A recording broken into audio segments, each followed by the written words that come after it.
Mantendré mi introducción breve, de todos modos nunca fui muy bueno en eso, pero esta vez siento que se debe principalmente a lo nervioso que estoy. Para proteger mi identidad y la de los demás en esta cuenta, utilizaré alias y omitiré ciertos detalles que no afecten a la historia en sí de ninguna manera. Me referiré a mí mismo como Whitty. Reddit parece un lugar donde puedo, bueno, filtrar esta información sin que nadie se dé cuenta o la tome en serio. He guardado este secreto durante 22 años, pero desafortunadamente, a pesar del riesgo para mí y mi familia, he decidido que necesito sincerarme de alguna manera. Así que aquí está mi historia. Crecí en Fairbanks, Alaska. Fairbanks es más o menos como la mayoría de las ciudades de los estados más bajos, solo que rodeada por la típica nada helada de Alaska. De todos modos, como hacen muchos hombres y mujeres jóvenes, me uní al ejército a los 18 años y, para resumir, en 2002 me encontraba destinado en Fairbanks, en Fort Wainwright. Fue una época extraña para las Fuerzas Armadas después del 11 de septiembre. Por supuesto, más jóvenes que nunca se alistaban en ellas, pero quiero decir que era extraño en un sentido diferente. El ego metafórico de las Fuerzas Armadas había sido dañado por un grupo de secuestradores terroristas y ahora las Fuerzas Armadas en su conjunto estaban, a falta de una palabra mejor, paranoicas. Era el equivalente a que Mike Tyson recibiera una bofetada en la cara en público de parte de otro hombre. Se renovaron los radares y se los controlaba constantemente para evitar otro ataque en suelo estadounidense, y es en parte por eso que estoy aquí sentado con una historia que contar. El 13 de marzo de 2002, varios radares militares y civiles detectaron que un objeto había entrado en el espacio aéreo de Alaska y presuntamente se había estrellado en el cercano refugio de vida silvestre Yukon Flats. Uno de nuestros superiores, Brown, me seleccionó junto con otros 10 hombres para lo que llamamos una misión de búsqueda y rescate para localizar el objeto estrellado. Había algunas cosas extrañas en esta operación. Se trató casi como un ejercicio completo. Nos dijeron que nos vistiéramos esencialmente para la guerra. En ese momento, supuse que esto se debía al estigma que rodea a los accidentes aéreos sospechosos. Ahora no estoy tan seguro. Otra razón por la que las cosas eran tan extrañas era que uno de los oficiales de mayor rango de la base, Hatfield, nos acompañaría en esta misión. Eso no tenía sentido para mí en ese momento, porque enviarían al anciano Hatfield al medio de un páramo helado para identificar un accidente aéreo cuando Brown era más que capaz. Pronto tendría respuestas a eso. El vuelo en helicóptero fue más corto de lo esperado. En uno de ellos íbamos yo, Hatfield, Brown, Flynn, Bradshaw y Dobbs. En el otro, el segundo al mando de Brown, Anderson, que ahora era el tercero al mando en esta misión, Carter, Ramos, Smith, Wallace y Morgan. Por supuesto, también había 2 pilotos. Hatfield era un hombre tranquilo y de buenos modales. Siempre había sido muy respetado y temido en las filas como líder. Pero cuando cruzamos la última cresta y vimos lo que habíamos venido a buscar, cambió. Lo que nos encontramos cuando la luna iluminó la oscura noche de Alaska fue un enorme objeto cilíndrico de color gris oscuro que ardía en llamas en un gran claro rodeado únicamente por nieve, árboles y un estanque cercano. Era más o menos del tamaño de un 747, pero no se veían alas ni sistema de propulsión en este aparato. A primera vista, pensé que se trataba de un lugar o de un avión experimental de aquí o de Rusia. La nueva actitud de Hatfield contaba una historia diferente. «Es un avión enorme», dijo Dobbs, quien recibió una mirada de furia y enojo por parte de Hatfield. Lo miró con enojo en medio de un silencio incómodo mezclado con el ruido de las hélices hasta que gruñó: «Sí, ojalá fuera un avión».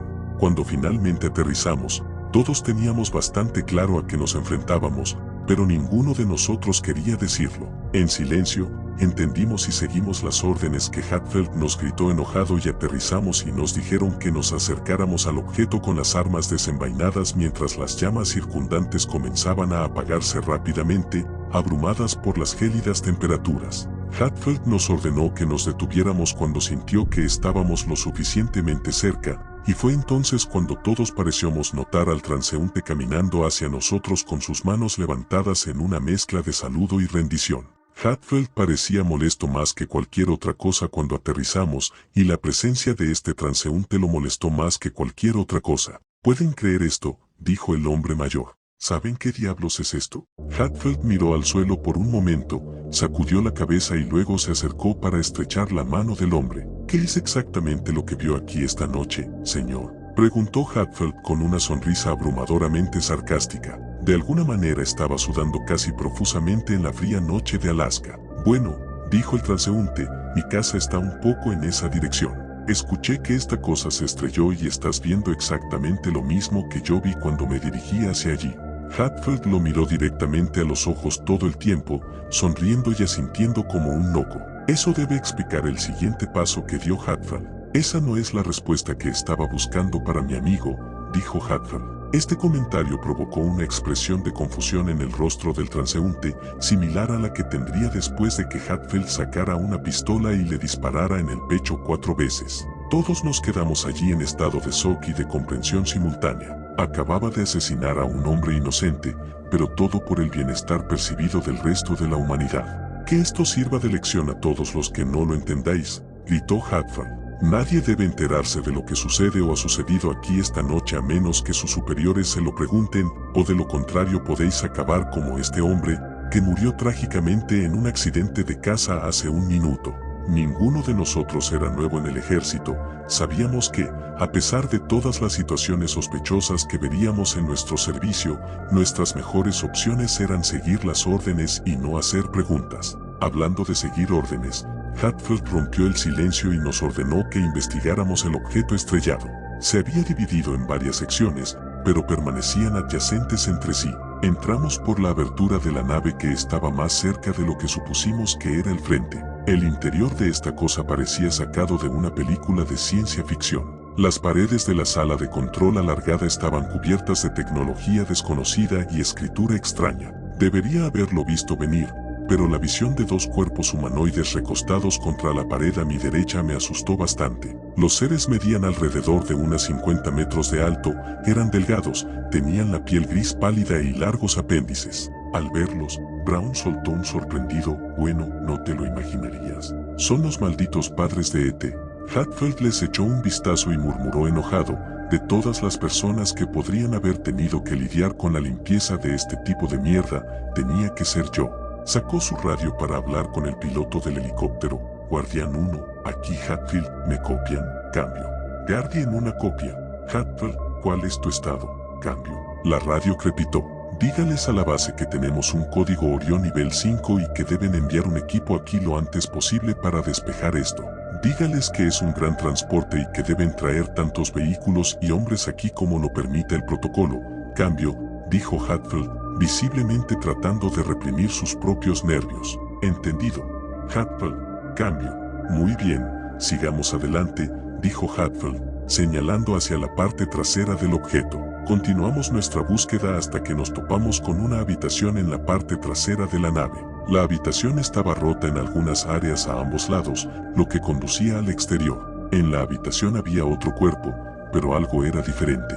Si bien este cuerpo era del mismo tipo que los que estaban en la parte delantera de la nave, estaba visiblemente destrozado.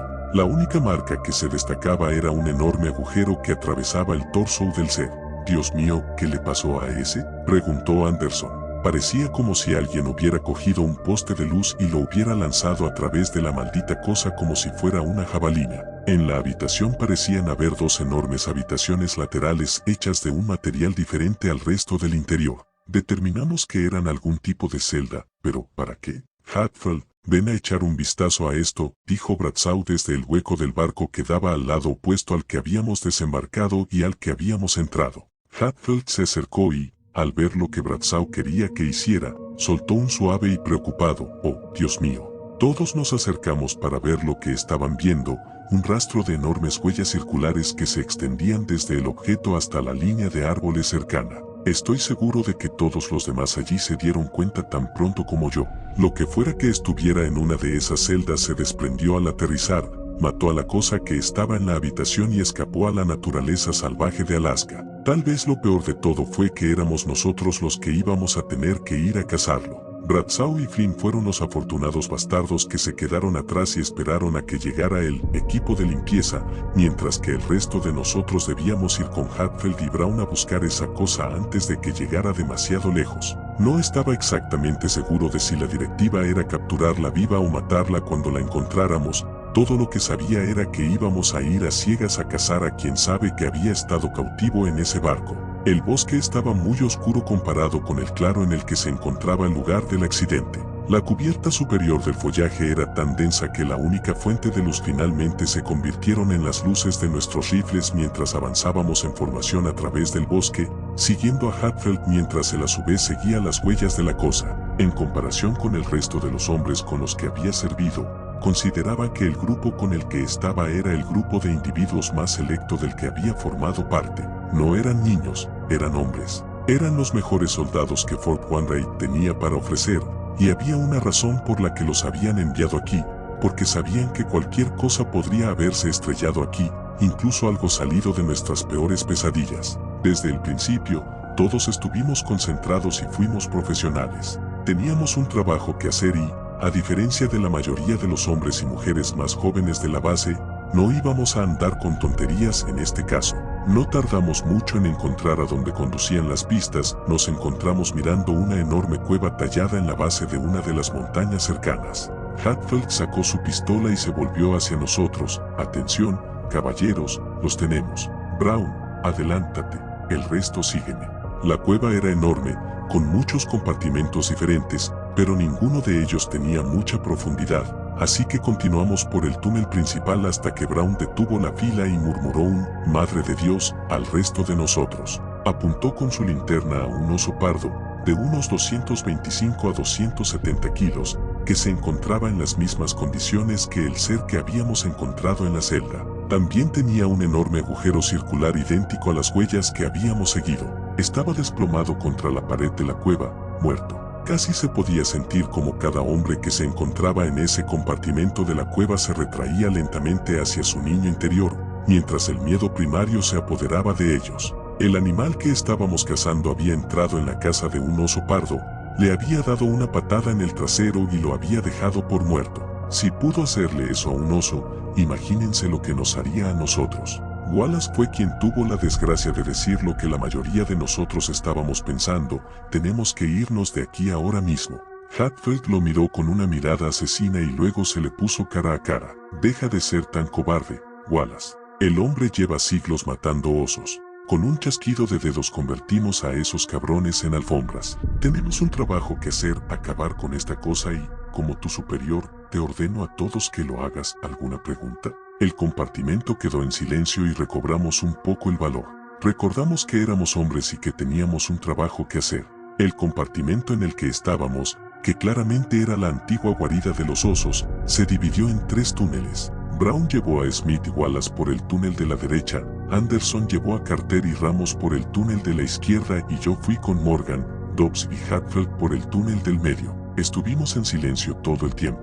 Claro que tenía preguntas, pero no estaba dispuesto a hacerle ninguna a Hatfield. Seguimos hasta que el túnel se hizo demasiado pequeño para que pudiéramos continuar, así que comenzamos a regresar al compartimento. Como las comunicaciones por radio no funcionaban en la cueva, acordamos que nos reuniríamos todos en el compartimento si terminábamos nuestra búsqueda o si algo salía mal. Cuando estábamos a mitad de camino de regreso, empezamos a oír disparos y los gritos de nuestros compañeros militares. Corrimos de vuelta por el túnel hasta el compartimento, donde Brown y su grupo ya nos estaban esperando. Parece que vino del grupo de Anderson, dijo Brown. Bueno, entonces, bajemos a la mierda. Whitley, estás en el punto correcto, dijo Hatfield, tratando desesperadamente de ocultar sus nervios. Avanzamos en silencio por el túnel, intentando movernos con la mayor eficiencia posible. La realidad era que si hasta ese momento nadie del grupo de Anderson nos había encontrado, algo había ido muy mal. Como estaba en el punto exacto,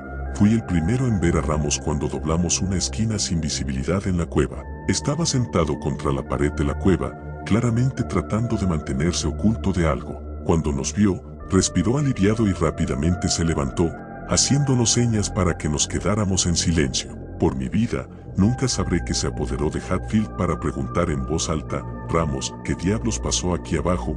Pero en el mismo momento en que lo hizo, fue como si el mismo Satanás hubiera abierto las puertas del infierno sobre nosotros. Desde el oscuro abismo que había detrás de Ramos, un enorme apéndice rojo pálido atravesó su cuerpo. Las luces de nuestro rifle iluminaron algo que no creo que mi mente pudiera reconstruir ni en mi peor pesadilla. Una criatura enorme, parecida a una mantis, acababa de empalar a Ramos, cuyo cuerpo fue arrojado hacia mí desde unos 15 pies de distancia, arrojándome de nuevo hacia el grupo. El resto fue una masacre total y balazos. Cuando vi que la primera persona se daba la vuelta para huir, hice lo mismo. Eché un vistazo fugaz hacia atrás y vi a un grupo de veteranos militares experimentados y completamente armados, posiblemente la cima de la cadena alimentaria de nuestro planeta, siendo destrozados por esta cosa. Claro, aquí éramos la cima de la cadena alimentaria, pero esta cosa no era de aquí. Seguí a los 3 hombres que habían huido de la cueva que tenía delante. Corrimos quién sabe cuánto tiempo de puro miedo y adrenalina hasta llegar al claro, donde habían llegado refuerzos de la base y estaban limpiando los escombros. De hecho, otro superior nuestro, Banks, estaba en camino para averiguar dónde se había ido nuestro grupo con un grupo suyo, ya que habíamos estado un rato sin comunicación. Miré al resto del grupo que había huido. Éramos yo, Brown y Wallace. Había otro, pero no estábamos seguros de quién era ni dónde estaba. Señores, ¿qué pasó con Hatfield y el resto de su grupo?, preguntó Banks. De alguna manera, Brown estaba en un estado mental en el que podía responder a esa pregunta. Están muertos, señor, hay algo ahí afuera, algo, de esa nave, y nosotros, no pudimos detenerlo. Banks estaba extrañamente tranquilo cuando escuchó esto. ¿Y dónde está esa cosa ahora, Brown? Lo seguimos hasta una cueva. Y ahí fue donde sucedió, dijo Brown. Banks asintió. Señores, ustedes pasaron la noche en la base hoy, 13 de marzo de 2002. Durante ese tiempo, ocurrió un accidente que provocó la pérdida de Hatfield y el resto de su grupo. La naturaleza de este accidente hizo que no fuera posible recuperar sus cuerpos, está claro. Todos asentimos. Se había acabado para ellos y, por fin, se había acabado para nosotros. Nos enviaron de vuelta a Fort Wainwright y nuestros superiores nos interrogaron sobre lo ocurrido. En cada ocasión nos dijeron que no debíamos hablar del incidente a menos que alguno de ellos nos lo dijera y que habíamos estado en la base todo el día, donde había ocurrido un accidente. Algo relacionado con los tanques de combustible o lo que fuera. Aunque esto me persiguió durante los años siguientes, sabía que no tenía otra opción que dejarlo atrás, así que eso fue lo que hice. Un día, algunos amigos me llevaron a un lado y me contaron lo que había sucedido después de que me fui de la escena. Banks había ordenado un barrido masivo de la zona de la cueva con una fuerza mucho mayor que la que habíamos utilizado nosotros. Encontraron algo inquietante. Morgan era el otro hombre que había huido de la cueva con nosotros. Lo sabían porque no muy lejos de la cueva encontraron su cuerpo, empalado y estrellado contra un árbol con tanta fuerza que el árbol había sido derribado. Las huellas de la cosa que se alejaban del cuerpo mostraban que había huido al desierto y que hacía tiempo que se había ido. Dentro de la cueva, encontraron e identificaron los cuerpos de Hatfield, Anderson, Ramos, Carter, Smith y Dobbs, todos destrozados por esa cosa. Era como si las balas ni siquiera le hubieran hecho efecto. Simplemente lo seguía atropellando, como una máquina. Ahora que dejé las Fuerzas Armadas, me mudé y tuve tiempo para pensar. Finalmente tomé la decisión de decir la verdad de una manera que, espero, no me haga daño a mí ni a mi familia. Creé esta cuenta usando información que será difícil de rastrear hasta mí, e incluso llegué al punto de publicar esto usando una computadora en una biblioteca pública en un estado en el que ni siquiera vivo. Espero que tomes esta información por lo que vale, porque esa cosa todavía está ahí afuera, y solo Dios sabe dónde está y de qué es capaz.